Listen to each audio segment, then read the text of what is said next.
Morning everyone, welcome back. Right, apologies for the sunglasses, it's very bright. So today we're going to be planting some potatoes.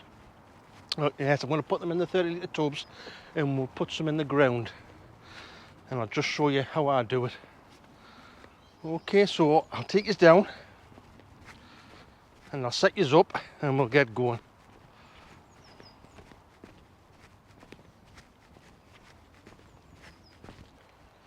Right then, these are the 30 litre buckets. You know, so I'm just going to do 5 and I've put them over there. I mean I've already done 3 at the minute. You know, but that's them there. You know, so I just reuse the soil. And I've put it, you know, so I put some in there and I've also got some well rotted manure. As soon as I put them in, you know, so I'm going to add, this here is called hoof and horn. You know, so I don't know if you've ever, you know, it's a bit like fish blood and bone meal. You know, it's a slow release fertilizer. It's lovely stuff. Right, so as I do, you know, so I've mixed it up. You know, like I put 2 spadefuls in, settle it down, then we'll put a good bit of that in, stir it around. Right, these are me who saved from last year. You know, I like to start to get good shoots on them. Right, so what I do is I normally put them in at about 9:15.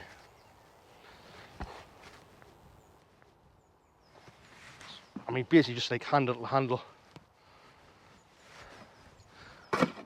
Then what some people do is they just, you know, like cover them, and every time they grow they just put it, you know, like a little bit more on. But I'm not like that. I like to just fill it up the top and then it's done. So I'll put another layer on, then we'll put another bit of that on, give it a good mix up.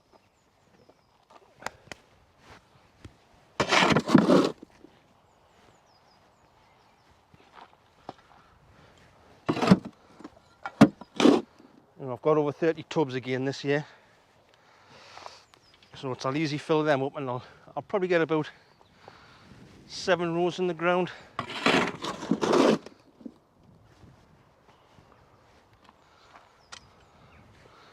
Right, it's nicely done. Put that with the others.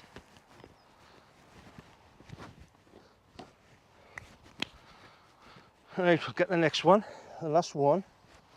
Just put that there next to the roses. Right, tip that in.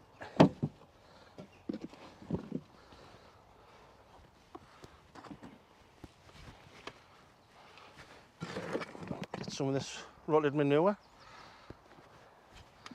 Put a couple of shovelfuls of that in. Give it a good mix.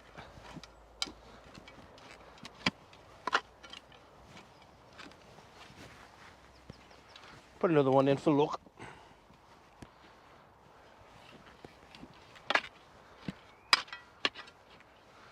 Right, same again.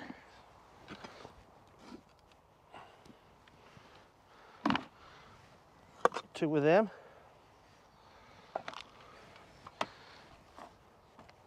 Even them out, we'll get a couple more of them.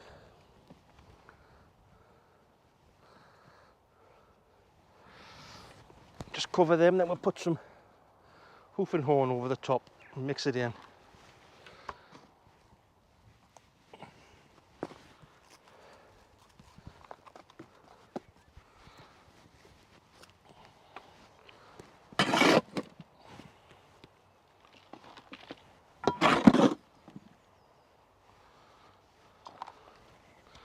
Put another coating of that on.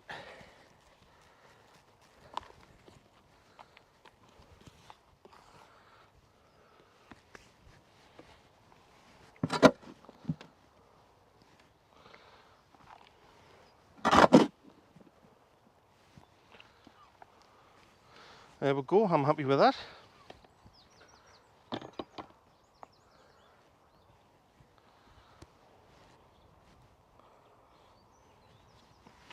Right, we'll put that to the...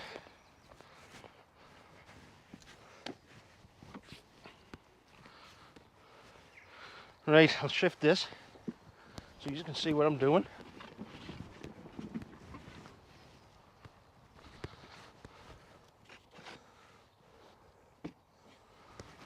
Right, I'll turn these around.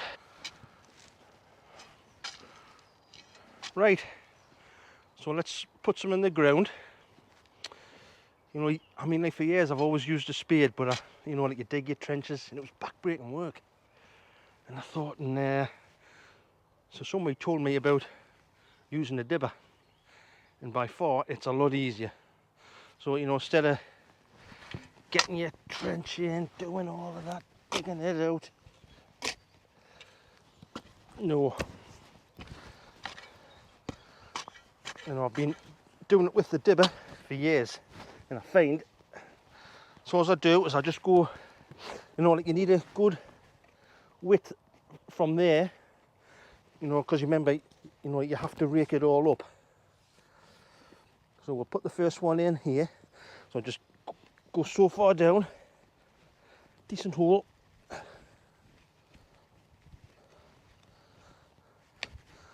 I'll get a handful of that mixture. Pop that in.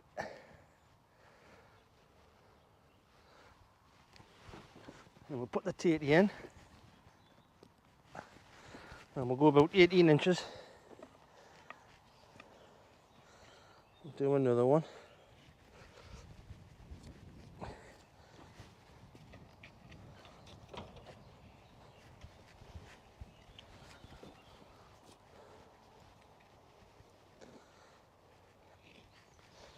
You know, like make sure you have got enough space that way and that way. Because if you think you've got to lift it up, lift it up. Then in the next row, you've got to lift it up, lift it up.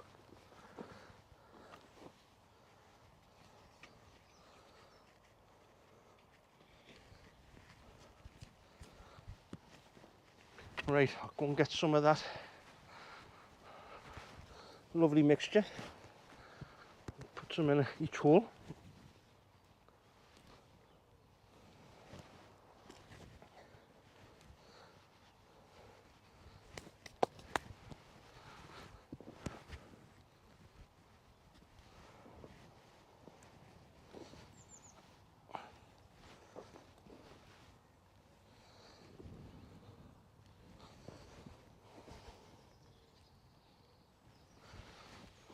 There we go.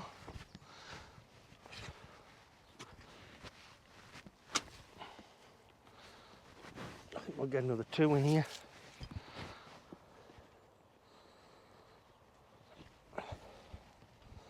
One, 2.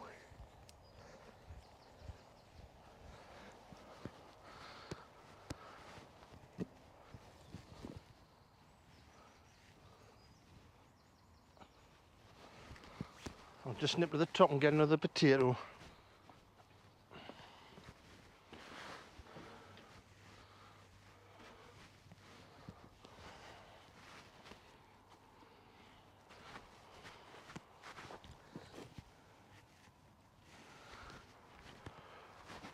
Right, then we'll just cover them.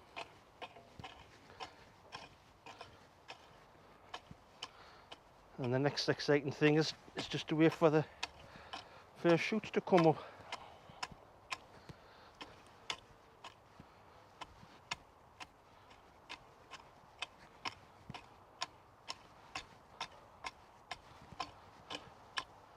The ground's very dry.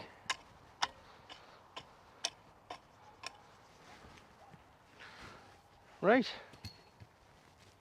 so that's it.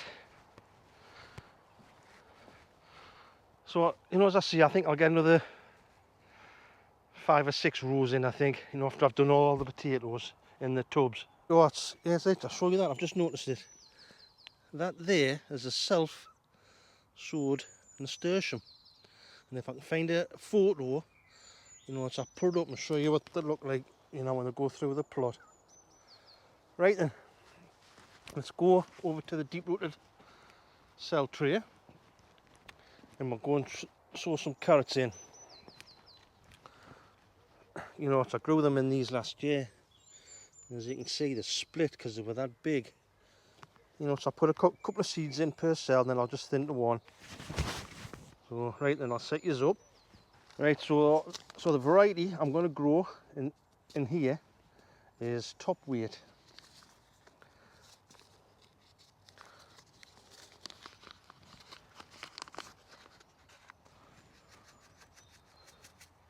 So I'll try and sow them as thin as I can.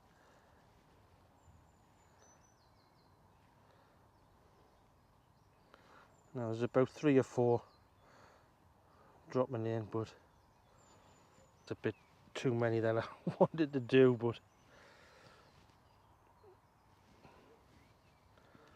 you know, they'll thin out okay.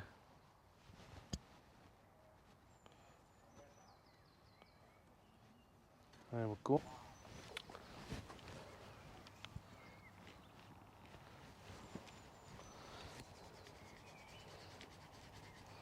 Then we'll just give them a light dusting. You know, like you'd have to keep on top of the watering because they'll dry out.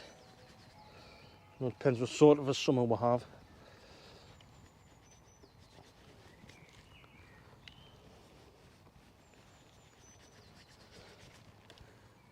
It's so satisfying getting stuff all starting to sow outside. You know, so I'll still sow some more carrots. You know, so I'm going to grow them in here, but I'm going to put the dibber in, go around, and I'm going to fill them up with compost, and we'll sow the seeds in direct there, but I think I'll wait at the end of May. Right, let's lift these up and we'll go and have a look. Oh, I'll show you that. In there, that's a self-sown lupin. If you think me lupins are over there. So, right. So I'll show you what I've done with some of the plants. That's the greenhouse. Up to now. You know, I'm starting to get my chilies in. Right.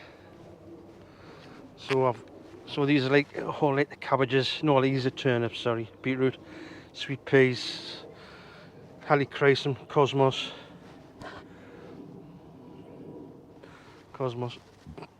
These are.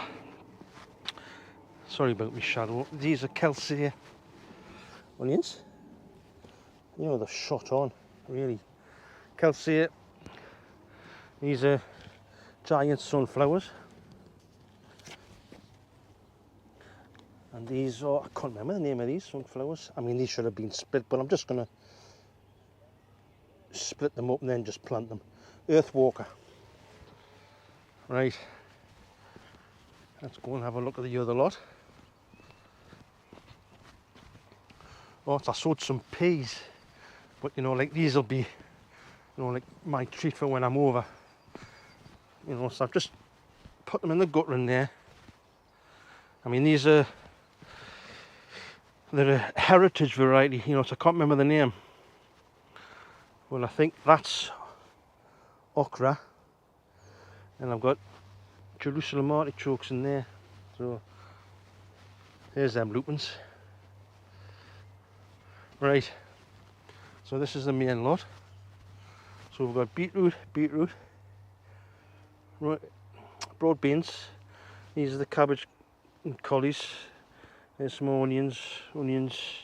These are the sprouts. Helichrysum, they're the onions. You know, I can't believe the germination on them. You know, compared to the ones in the cell trays, but right, these are cabbages and calabrese, and these are more broad beans, and these are zinnias. And they're onions. You know, so I've still got stuff to, you know, to do. I've got them tomatoes to split up. You know, like I need to put them ones in the pots Not before long. I mean, they'll be going in the end of the month. So, right, I'll take you up and I'll show you this magazine.